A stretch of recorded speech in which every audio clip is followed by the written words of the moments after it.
Dante Marcoleta. Narinig na kita noon, pero hindi kita tayo kilala. Nung nainteresado ako sa iyo, yung nagtatanong-tanong na ako kung sino ka, your lawyering and everything, at yung performance mo sa Congress. But I was really impressed yung pagdala mo sa kaso ng gobyerno, or at least yung nag-neutral ka man, pero nilabas mo yung totoo. Hindi ka takot sa mga oligarchs, hindi ka takot sa pera nila, at ginawa mong ikaw yung nagsasalita para sa lahat ng gustong sabihin nila hindi nila masabi at nasabi mo. There are few men, sabihin ko sa iyo, without meaning to offend the rest of the guys there na kung saan tayo napunta at kayo nagtatrabaho. You seldom see committed persons talaga sa trabaho nila. And I was said very much impressed by your behavior, performance, yung sinabi mo sa lahat. Pinalabas mo ang lahat kung ano ang mali ng gobyerno dito sa ABS-CBN na sa matagal na panahon, I said, government, and even ako, na walang, ako, pinaputok ko lang yung mga mali nila, but nobody carried the name of the Republic of the Philippines parang doon sa Kongreso. Ikaw yun. And I was very much impressed. So nagtatanong ako. You are a principled man, extremely honest, with integrity. At nung alam ko, nung nalaman ko, kung makipag-away ka ng tao o isang korporasyon or ahensya, be it in government or outside, nakita ko yung passion mo to ferret out the truth. So kaya ako yung mismong personal nagsabi sa iyo kung sana maging senador ka, tumakbo ka. So yan ang gusto ko, manalo ka, use the passion that you have in your heart to work for the Filipino people, lalo na ako paalis na. At ako'y believe na believe sa iyo, sa totoo lang, because I like honest persons, men of integrity. Ngayon ho, kung sakali man, God willing, kung ipagpala lang ng Diyos sa atin, kung masenador ka, ano pa ang madagdag mo sa pagka-lawyer mo at kung maging senador ka? What would be the meaningful legislation that you have in mind na magawin mo kung nandiyan ka na sa Senado? Ang unang-una po, Ginoong Pangulo, ay nakita ko po yung nailatag ninyong magagandang programa. Ang nais ko po ay may pagpatuloy ang mga iyon. Unang-una na po yung ating infrastructure program na inyong naisulong. Nakita ko naman po talaga na sa panahon nyo lamang umabot yung 5.1% na ratio ng infrastructure spending sa ating GDP. Well, GDP. Hindi po nangyari yun sa mahabang panahon. Matagal na po ako sa Kongreso, Mr. President, ngunit naglalaro lamang po sa 2% ng ating GDP ang nailalatag na infrastructure program. Napaka-importante po nun sapagkat kapag nailatag yung infrastructure backbone po ng ating bansa, alam naman po natin ma-attract ang investments. Hindi lamang dito sa bansa natin, lalong-lalo na po sa ibang mga bansa na pupunta sa ating bayan para dito magbukas ng maraming negosyo. At yun ang magiging simula kung paano natin mapapalago ang ating ekonomiya. Sa Makatwid, napakarami po ninyong nagawa at ang isa pa po, yung pundasyon ng ating pangkapayapaan, ating peace and order. Importante po rin yan sapagkat hinahanap din po, Mr. President, ng mga mamumuhunan yung stability ng isang bansa. Kapag magulo po yung bansa, hindi po ako maniniwala na talagang uunlad ito sa inaasahan nating pagunlad. At nakita ko rin po yung pagmamalasakit nyo, i-reforma ang ating lipunan. Yung pagsasakit po ninyo na talagang labanan natin ang droga at ilagay sa matatag na pundasyon ang ating bansa. Pagmamalasakit ninyo kung paano naitawid ang bansa natin sa pandemya. Siguro nga po, kung hindi tayo nabot ng pandemya, Mr. President, sa nakita kong paglakas ng ekonomiya natin, halos hindi tayo bumababa ng 7% per quarter. Talagang tinamaan lang po tayo ng pandemya, Mr. President. Kung hindi nga lang siguro dumating ito, nakita ko na siguro ang pinakamagandang antas ng ating ekonomiya.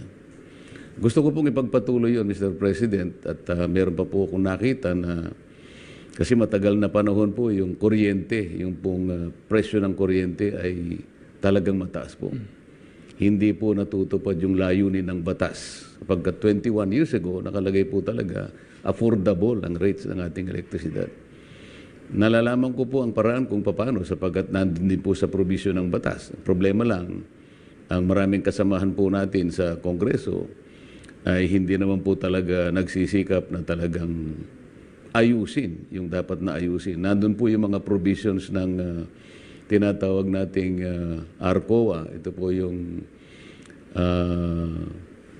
renewable, ito po yung mga yung aggregation po at saka yung retail energy. Nandun po yung kung paano mabe-break up po yung monopolistic market ng distributors ngayon into a contestable market. Yun po yung paraan para maibaba natin ang presyo ng kuryente. At yun nga pong problema ng ating sakahan, Mr. President. Napakaganda po ng mga batas natin, hindi po nagkakaroon ng pagkakataon na maipatupad na mabuti sapagkat alam naman po ninyo, napakatindi rin po ng corruption sa bansa na gusto ko rin po sanang makatulong doon sa paraan na inyong nais mangyari. Alam ko pong pinagsikapan ninyo. At nakita ko po yung isang paraan, Mr. President, sapagkat sa matagal na panahon, kung mapapansin po ninyo, yung Commission on Audit, ang modality po nila ay post-audit. Ibig sabihin po, mag-audit sila pagkatapos na ng programa. Papasok sila pagkatapos na ng project. Mag-audit sila pagkatapos ng fiscal year. Samantalang kung titingnan po natin yung State Audit Code of the Philippines, as sinasabi po niya ron ay preventive. Maging ang saligang batas po natin, Mr. President, ay sinasabi, if the internal audit control of an agency is inadequate or weak, dapat po ay magsagawa ng special measures or pre-audit ang COA. Ang palagi pong minamatwid ng COA, Mr. President, kaya post-audit sila, sapagkat pag nag-pre-audit daw po sila ay medyo babagal daw po ang pagpatupad ng ating mga infrastructure projects o namang programa. Ang sabi ko naman, ayan mo nang ma-delay ng konti. Ang importante po ay masinop natin yung pera ng bayan. Kung makikita po natin, Mr. President, halos every year at halos lahat po ng ehensya ng ating pamahalaan, sang-ayon na rin sa ulit ng COA, ang dami pong anomalya. Pero palagi na lamang pong report, Mr. President. Wala naman pong nangyayari na malikom nila yung inulat nilang anomalya. Sana po ang dapat na mangyari ay masino, ma-prevent. Sapagkat yun po yung sinasabi doon sa Section 33 ng State Audit Code of the Philippines. It should be preventive. Hindi po dapat post-audit, dapat pre-audit. Yan po yung mga iba't ibang nais kong ayusin sana. Ang Department of Education, Mr. President, maaring sa ngayon ay alam na rin po ninyo sapagkat meron po tayong isang batas na nagawa natin 25 years ago, sinasabi po doon ng DepEd, hindi na siyang dapat gumawa ng libro.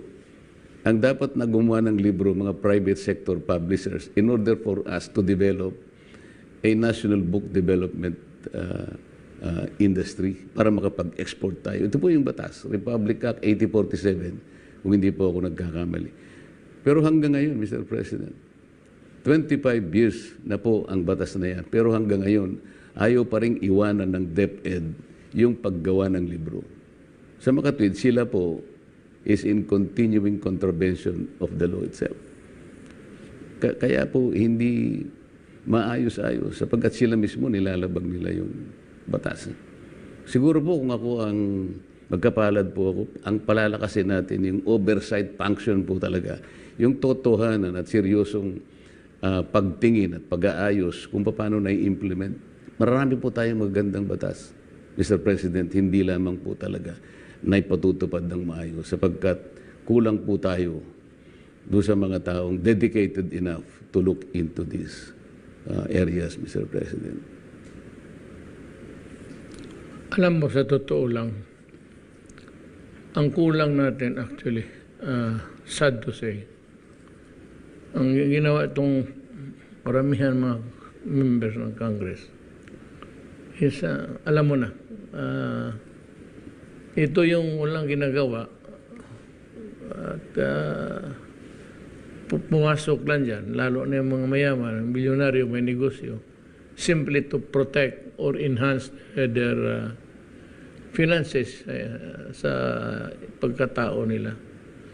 But wala tayong mga crusaders kagaya ninyo na pag naumpisahan yung o pag-usapan yung mali, that na follow up ninyo hanggang huli. Kagaya ng ginawa mo sa ABS-CBN. Pinalabas mo talaga lahat ang kalukuhan nila. So, doon ako nanood, started to, and I said, I have found one of the men whose honesty I cannot question.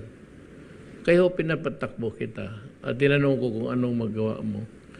In addition to what you have said, I said, maasahan ka ng ordinaryo na akong Pilipino by that time.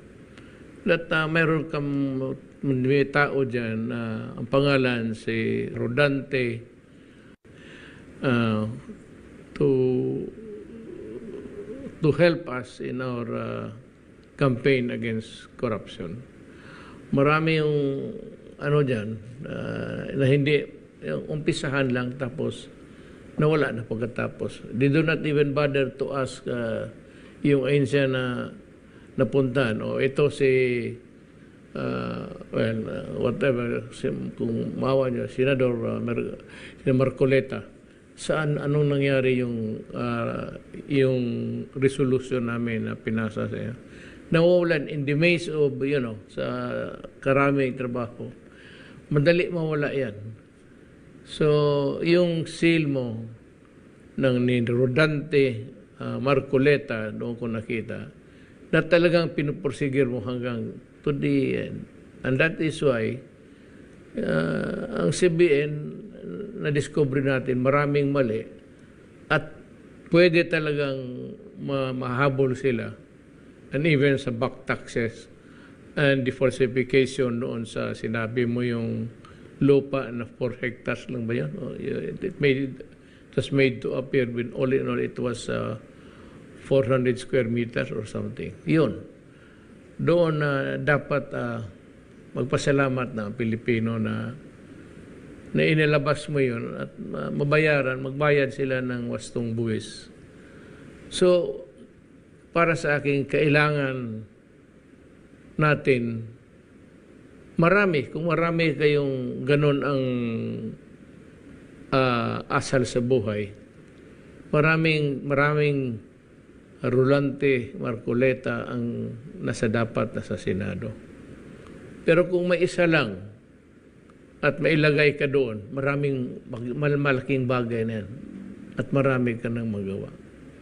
So para sa akin, dapat nandiyan ka sa Senado at sinabi ko sa mga tao, I said it before and I will say it again, yung Rodante Marcoleta na yan, kung hindi ninyo gawaing napakamalas na bansang ito. Yung nandyan, mga negosyante, bilyonaryo, to protect their own interest. But wala kayong mga tao na gusto talagang magsilbi para sa tao. So, para sa akin, I will vote for you. I will ask the people to vote Marcoleta to the Senate so that he can be of use to the country. Yan ang appeal ko sa tao. Hindi sabihin na politika. Wala nga, hindi naman ito nagpapartido, nagpaparada dyan na anong klase-klase. But on his own, ginawa niya yung trabaho niya. And your one distinct episode ng buhay mo. Hindi na manalo. Talo ka o panalo, sa Diyos na yan. It's a destiny. Pero na may dumaang Dante Marcoleta dito sa Congress na ito. Kung mapahaba natin ang termino dyan sa Congress, whether as a congressman or as a senator, what I would like him, ako mismo isang Pilipino, gusto ko, Marcoleta sa Senado. Yan ang sinasabi ko sa kung boboto kayo at maniwala kayo sa akin, iboto ninyo kasi he would be an asset sa ating gobyerno. Hindi lang sa Senado. At ang Pilipinas would be better, much better, if there are people working for the Republic of the Philippines. Yan ang masabi ko after hearing you. At yung aking pangparinig. So sana, ako magkakampanya at yung awareness kasi ninyo, hindi masyado kasi bago lang. Ito kasi mga senador, nailagay lang kasi kung tanungin yung tao, memory lang. At kung tanungin naman, hindi naman tinatanong, sino ba ito? Tinatanong lang sino ang... Yan ang problema sa Pilipinas. At tinatanong kayo, sino yung mga tao na makapagbigay ng, kaligayahan sa Pilipinas na nagpo-protect talaga sa atin. Ang marinig kasi ninyo yung araw-araw, maririnig niyo sila, senador. Ba't pakinggan ninyo ako? Kasi ito, kailangan dyan. More than anybody else dyan sa ano. Kalimutan mo na yung iba, wala naman talagang ginawa yan. Gusto ko nga sabihin, meron ba ako, pero ayaw ko kasi ayaw kong masira na baka inaangat kita sa parang maging senador using or at the expense of others. Hindi ako mag-ibang ng ibang kandidato. Ikaw lang mismo. Ang trabaho ko ngayon, hindi mag-atake ng mga anong mali ng kalaban. Wala akong, itong panahon ko ito para sa iyo lang. Vote for Marcoleta. The first name is Rodante. Baski Rodante siguro, okay na yan. Pero Marcoleta, wala lang kayong ibig sabihin, Marcoleta. Marcoleta para sa bayan. Thank you, Mr. President. Salamat po.